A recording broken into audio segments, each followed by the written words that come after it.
En primera plana, Carlos Herranz. Bienvenidos en Primera Plana, un programa de Radio Francia Internacional y de France 24. Esta semana ponemos el foco, como no, en México, con la caída del Mencho y la ola de violencia que ha sufrido el país.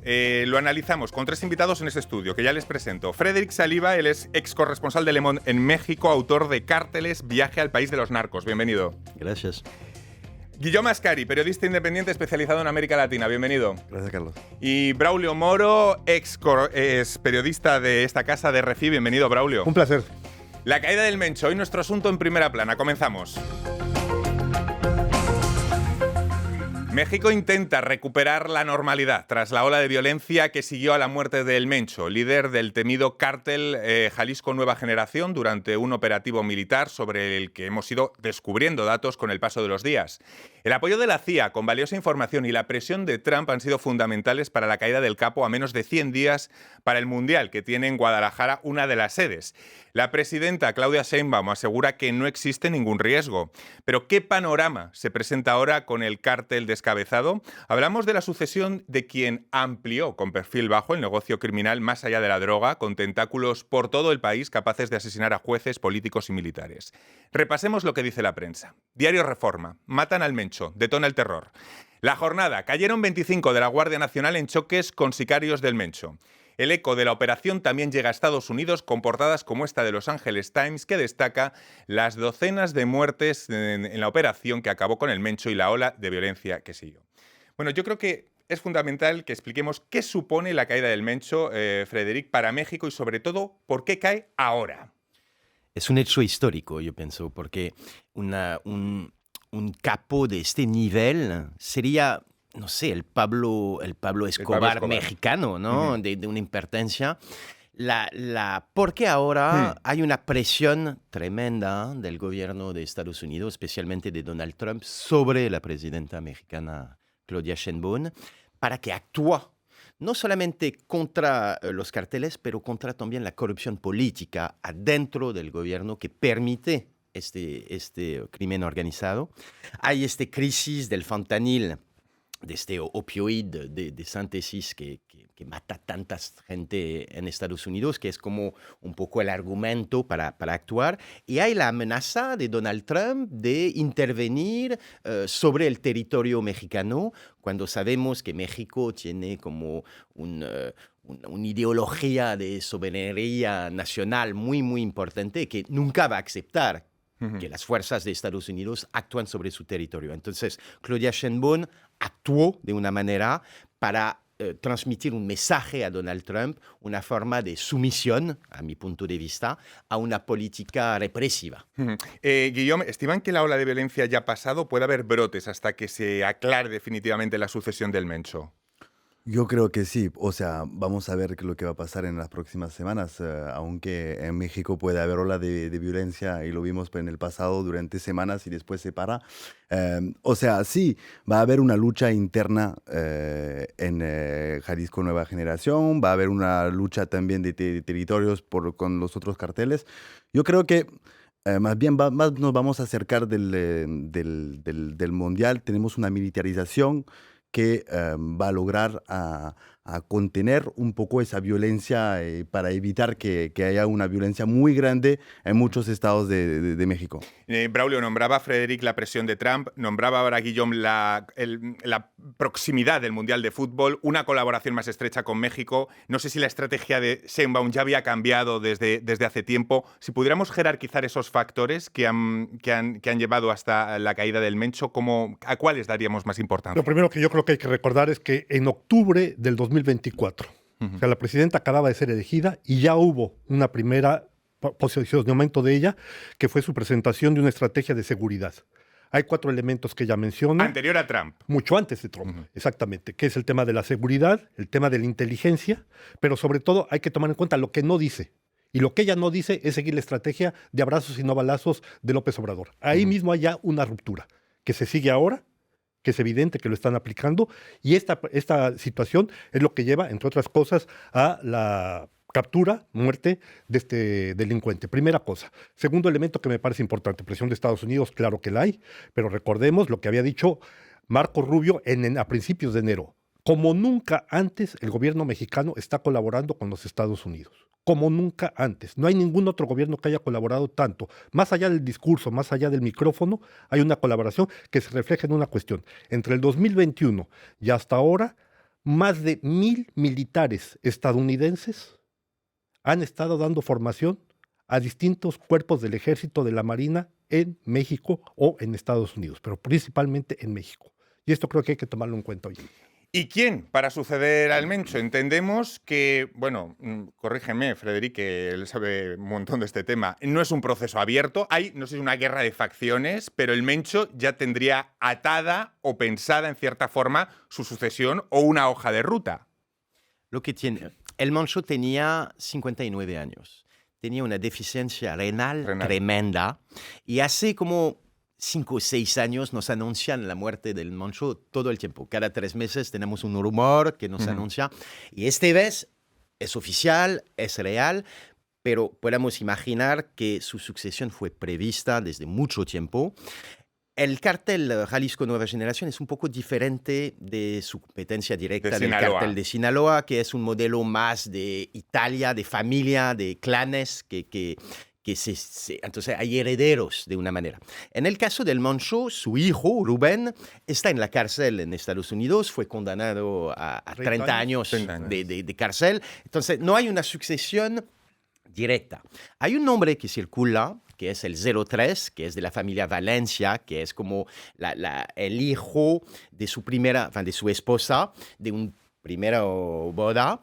Y entonces es como una posibilidad de una sucesión con una conexión de familia con los Valencia, pero hay otros nombres. Es el hijo de Rosalinda. Exactamente. Alias la jefa. Exactamente. Y hace parte de todo este franja de los Queenies que llamamos, que son como 18 hermanos que manejan especialmente el lavado de dinero del cartel y que permitieron este crecimiento tremendo del cartel Jalisco Nueva Generación. Hay otros nombres que circulan que son más como brazo derecho del Mencho. Hay 2, 3, el Jardineros. Hay diferentes que son de zona regional pero que pueden pelearse entre ellos también. Esto no oculta. Pero yo pienso que la transición está prevista desde mucho tiempo y que no vamos a tener esta instabilidad que podemos anunciar. ¿Por qué? Porque él había previsto de tener una sucesión. De acuerdo. No sé si queréis añadir algo más a la sucesión. No, yo creo que lo que dice Frederic es interesante, pero al mismo tiempo es impredecible, porque como en toda buena familia, tú puedes dejar la herencia, pero puede haber un conflicto. Y este es el tema que habrá que ver en los próximos meses. Vamos a hablar, está muy interesante explicar la organización del cártel y las diferencias con Sinaloa. El Mencho lo fundó ese cártel en 2009 y se fue consolidando como una de las organizaciones más poderosas de México. La pregunta es cómo se fue expandiendo y creciendo tanto. Guillaume. Bueno, primero hablamos de paso de carteles en carteles. Cuando hablamos del Mencho no era solo Jalisco Nueva Generación, era los Matacetas, era una persona que viene desde abajo de la sociedad mexicana, del Michoacán después, que se fue en el estado de Jalisco. Entonces, él logró ir de células en células y logró tener un puesto también después en Jalisco Nueva Generación. Y Jalisco Nueva Generación, podemos recordar en diferentes estados, ¿no? Por lo tanto, en 2011 podemos hablar también de lo que se encontró también en México con el centro del rancho de Izaguirre también, donde hablamos de centro de exterminación, entonces, y centro también de reclutamiento también de las fuerzas de Jalisco Nueva Generación. Me refiero al hecho que poco a poco han tenido células que aliados al cartel. Y, por ejemplo, si hablamos de la Mara Salvatrucha también, que está presente, también son células que forman parte y que están también metidos también con otros carteles. Esto que dice Guillaume es en cuanto a la morfología. Y en cuanto a los negocios, esa diversificación, esa internacionalización del cártel, hablamos no solo de la droga, más allá de ello, la extorsión, el robo de gasolina, el tráfico de personas. Y una presencia en decenas de 40 países. En 40 países. Es una verdadera transnacional. Es una transnacional del crimen que efectivamente no solo se nutre de la droga, no solo se nutre sobre todo el llamado huachicol, que es muy interesante porque eso tiene que ver Vamos con a el arreglo de explicarlo. fuerzas internas en México, que tiene que ver con el tráfico de migrantes que vienen desde Chiapas, que suben hacia Estados Unidos. O sea, todos estos elementos juegan. Y además de eso está también, y lógicamente, el control, tanto de la costa del Golfo como de la costa del Pacífico, por donde sale o fluye la droga, notablemente el fentanilo. Porque una cosa que hay que tomar en cuenta, Carlos, rápidamente, se cumplen 20 años del inicio de la guerra De contra el Calderón. narcotráfico en México, en 2006. Pero además hay que tomar en cuenta que en esos 20 años el consumo de droga en Estados Unidos cambió cualitativamente. Ya no es la marihuana, ya no es la heroína, ya no es la cocaína, es el fentanilo. Entonces también hay que ver lo que está pasando del otro lado de la frontera. Claro, una expansión así nos lleva a preguntarnos cómo se pudo producir. Es decir, si no hubo una connivencia entre el Mencho y los diferentes gobiernos para que se sintiera más o menos protegido. Frédéric. Oui, alors, el Moncho ha revolucionado el narcotráfico mexicano, con nueva metodología, lo dijiste, sobre diversificación y sobre un aspecto fundamental que va a explicar la posibilidad de una guerra interna, es las franquicias. Para desarrollarse tanto, lo que hizo el Moncho es que federó clanes locales como franquicia de su marca, porque el cartel Jalisco Nueva Generación es una marca mafiosa. Esto es como el Starbucks o el McDonald's. Un poco, para que un nos poco un entiendan. Manpower. Sí, sí. Es verdad que este control local es el Moncho que lo tenía, especialmente. Entonces, su muerte puede destabilizar una situación. Sobre la expansión, como tú decías, es verdad que nunca habíamos visto un cartel que en 15 años se pone líder. El cartel de Sinaloa tomó una generación. Es como 30 años de estructuración del cartel de Sinaloa para llegar a este nivel del continente, ¿no? El cartel Jalisco Nueva Generación lo hizo muy rápido. Y lo hizo muy rápido con apoyo, porque no hay narcotráfico sin narcopolítica. Para poder entrar y poder tener el acceso al mercado de Estados Unidos o para lavar dinero, hay que tener apoyos políticos que te permiten después de tener un apoyo de la policía, de los jueces, de aduana, etc. Entonces, hay una complicidad dentro del gobierno mexicano que es como transsexenial, está más allá que los diferentes presidentes. Hablamos de una red nosotros del ejército mexicano especialmente, que fue corrupto por el Moncho y que permitió esta expansión. Vamos a tirar de ese hilo, de esas corrupciones políticas sin las cuales no se pueden entender todas estas realidades, pero va a ser a vuelta de pausa aquí en Primera Plana. Hasta ahora. Enlace del Cono Sur hasta el Océano Índico. Desde los Andes hasta China. Una mirada semanal con los temas más importantes de los países. Presentado por los corresponsales de France 24 en español. Enlace en France 24 y france24.com. Desde 2006, en francés, inglés, árabe y español, las principales personalidades del mundo nos han concedido entrevistas exclusivas. Líderes mundiales nos han compartido su visión de mundo. Vous avez 142 pays qui ont signé la Déclaration de New York. Artistas y creadores nos inspiran con su trabajo y sus ideas. Intelectuales e innovadores nos cuentan cómo dan forma a nuestro futuro. Las grandes personalidades están en France 24. Liberté, égalité, actualité. Seguimos en Primera Plana esta semana hablando de la caída del Mencho, de la ola de violencia posterior en México y de las consecuencias. Lo hacemos con el ex corresponsal de Le Monde en México, Frédéric Saliba, con los periodistas Guillaume Ascari y Braulio Moro. Otro factor a considerar es la figura de Omar García Arfuch. Es el actual secretario de Seguridad Pública, de quien depende la estrategia de Sheinbaum, como ya lo hizo en la capital, en el DF. En 2020, el Mencho estuvo a punto de acabar con su vida en un atentado en el que murieron varios de sus guardaespaldas. No sé si esta figura es importante para entender el plan de seguridad de Sheinbaum al que se refería Braulio, que ya fue expuesto en 2024, es decir, previo a la llegada de Donald Trump al poder. Braulio. Sí, es una figura clave, Arfuch, por varias razones. Él es el que ha promovido e impulsado el tema, sobre todo, de la inteligencia. O sea, respecto a lo que es la Guardia Nacional, respecto al Ejército, respecto a la Marina, él ha llevado una política desde siempre de promover el tema de la inteligencia y de la investigación. Aquí hay una diferencia con respecto al Ejército, notablemente. Y yo creo que este factor no es gratuito que en ese programa que presentó hoy en 24 se haya creado la Subsecretaría de Inteligencia. O sea, no solo es la fuerza bruta, sino que hay que seguir precisamente cómo puedes darle seguimiento a los cárteles. Creo que este es un factor fundamental. Y hay que tomar en cuenta, lo que dijo él al día siguiente de la muerte del Mencho. En la conferencia de prensa, él no habló de que se haya exterminado al cártel. Él dijo, hemos debilitado. Y hay que tomar la palabra tal cual. O sea, no es que ya se acabó, lo descabezaron, pero es evidente que la hidra es lo suficientemente grande y peligrosa como para cantar victoria hoy en día. Pero es una figura clave.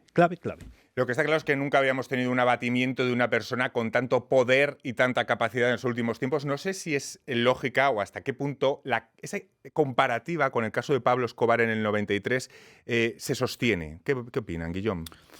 Yo creo que... Los tiempos está claro que los tiempos han cambiado. Hace muchos años ya de lo de Escobar, pero a nivel...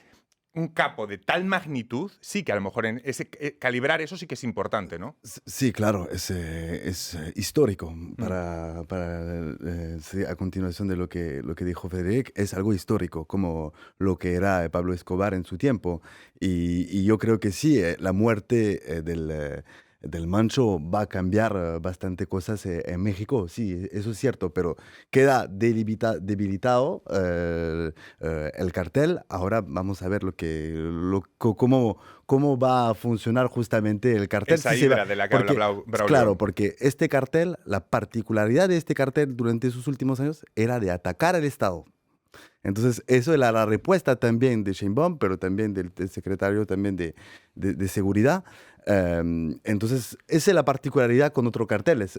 Lo vimos con la Gendarmería también Nacional, también, que atacaron también. Entonces, a la diferencia de otros carteles que eran más en una postura también defensiva, este cartel y el Mancho, que ya no estaba frente en las operaciones mayoritariamente, ya no salió por narcocorredores, unas veces se lo vio, pero mayoritariamente eran sus brazos armados que salían y lo que hacía Pablo Escobar. Eso nos recuerda a Pablo Escobar, porque en los últimos momentos también de Pablo Escobar, cuando le buscaban, él era más un hombre escondido que un hombre frente en las operaciones. El antecedente de Pablo Escobar nos viene bien, es interesante por otro motivo, lo traigo, por el peligro de la beatificación y el problema del cadáver y unos restos tan sensibles en impacto social. Más de 25.000 personas asistieron al funeral de Escobar e incluso con el tiempo se generaron ciertos procesos de santificación. Esto es muy interesante como un antecedente de poder. Es verdad que hay un proceso de reconfiguración de la narcocultura y que ya no es lo mismo que hace 15 o 20 años, de acuerdo, pero no sé si ven un riesgo. Porque en teoría el cuerpo debe ser entregado, vamos a aclararlo, a la familia, pese a que sus dos hijos estén sentenciados a cadena perpetua en Estados Unidos. Pero una vez que ya se han hecho todas las pruebas, todas las pruebas ya se han hecho, ese cuerpo se tiene que devolver. Así ya lo ha dicho también el gobierno mexicano. Frédéric. No, y es verdad que la narcocultura ocupa un lugar muy particular de la Santa Muerte, por ejemplo, u otros santos, y hay como una forma de culto a antiguos narcotraficantes, y el Mancho puede transformarse en una forma de icono de la narcocultura, especialmente porque era una fantasma. Muy diferente de Pablo Escobar sobre este caso, es que era imposible de entrevistarle, era imposible de ubicarle realmente. Entonces hay una forma de fascinación hacia de su esencia mediática. Es un perfil bajo, muy distinto al de Pablo Escobar.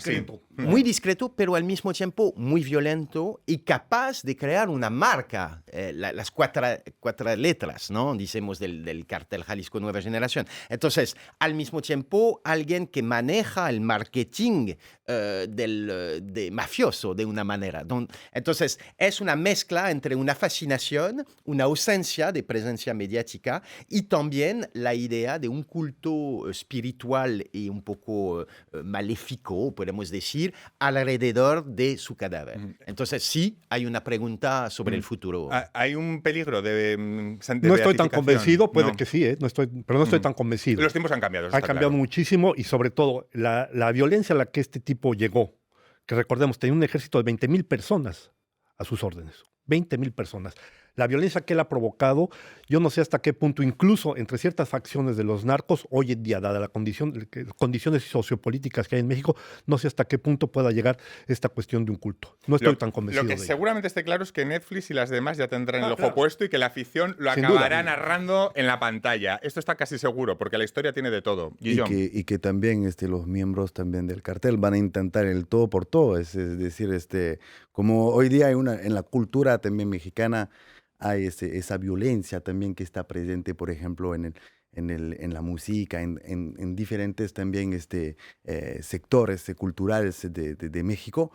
Yo creo que van a, o sea, Van a rescatar la no, figura. van a rescatar, pero también van a ver si se puede pagar, por ejemplo, un cantor que pueda hacer una música sobre el mancho. O sea, van a intentar veremos. de una forma No, y hay también un sí, perfil. O sea, el mancho viene del campo, tiene una infancia de pobreza. En México hay poca ascensión social por la escuela. Entonces, él representa una forma no sé, una forma de revancha hacia un sistema de inigualdad social tremenda en México. Entonces, en este caso, podría ser utilizado como un modelo de ascensión social, por ejemplo, por el narco. Muy interesante. Del icono volvemos a la política. No sé si consideran, hablamos antes de los 20 años que se cumplen de esa guerra de Calderón contra el narco. ¿Este episodio es el entierro definitivo de aquella estrategia de abrazos, no balazos de López Obrador? Es decir, de atacar las causas sociales del delito antes que profundizar en la militarización. ¿Podríamos decir que esa estrategia está enterrada? No, Braulio. hay dos cosas que hay que tomar en cuenta. Primero, sí, hay un giro radical con respecto a la política de López Obrador, pero yo creo que hay que tomar en cuenta dos factores que no hemos mencionado. Al día siguiente de la muerte del Mencho, hay dos declaraciones que para mí son fundamentales. La primera es el Consejo Coordinador Empresarial, que es la cúpula de los empresarios de México, que saca una declaración diciendo apoyamos 100% a la presidenta. Y la segunda, más interesante, es la Conferencia Episcopal de México, que también hace una declaración. Esto es único en la historia de México. Esto no tiene precedente. Entonces, hay aquí un factor que le dicen hay que seguir, la Conferencia Episcopal dice hay que seguir por la vía de la legalidad. Mientras que el Consejo Coordinador Empresarial dice esto abre posibilidades para nuevas inversiones en México. Hay dos posiciones que me parece que son interesantes y que en el caso de Sheinbaum, ¿cómo se van a reflejar?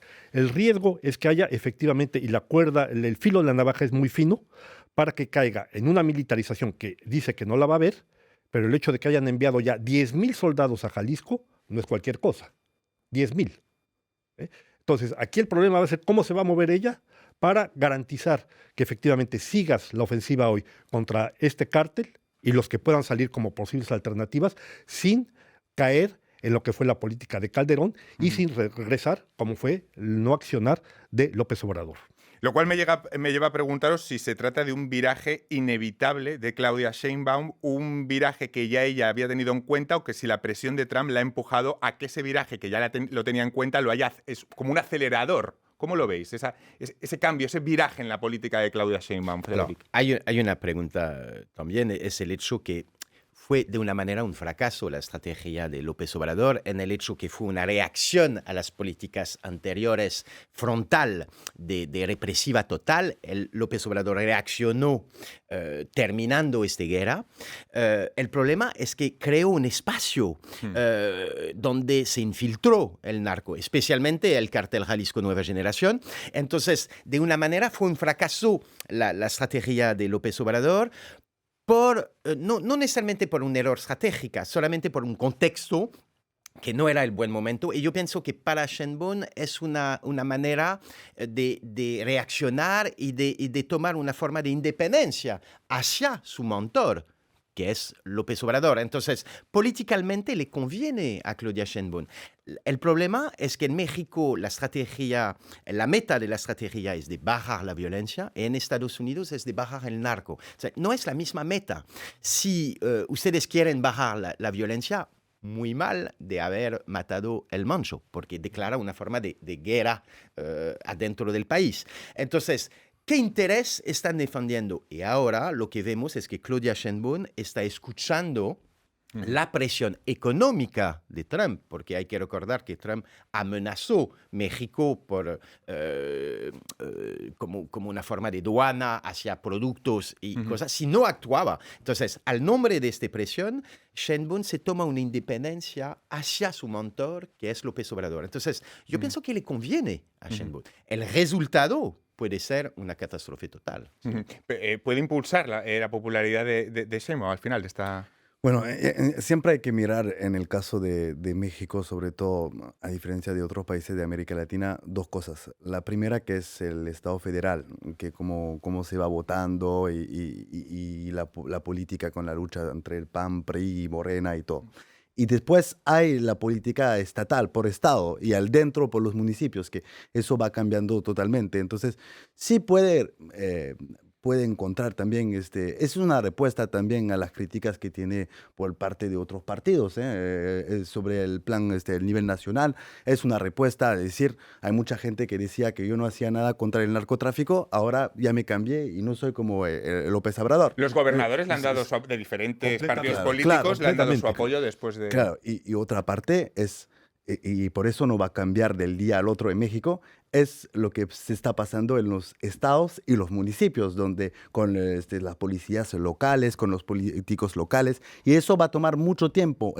No podemos ver, hay diferentes niveles en México, y en el caso, por ejemplo, si miramos, por ejemplo, en Ciudad Juárez, esa es una dificultad, pero desde años por el Estado federal, porque hablamos de pacto con aduanas, hablamos de pacto con políticos, con policía, y eso es un trabajo que no se puede hacer solo a nivel federal.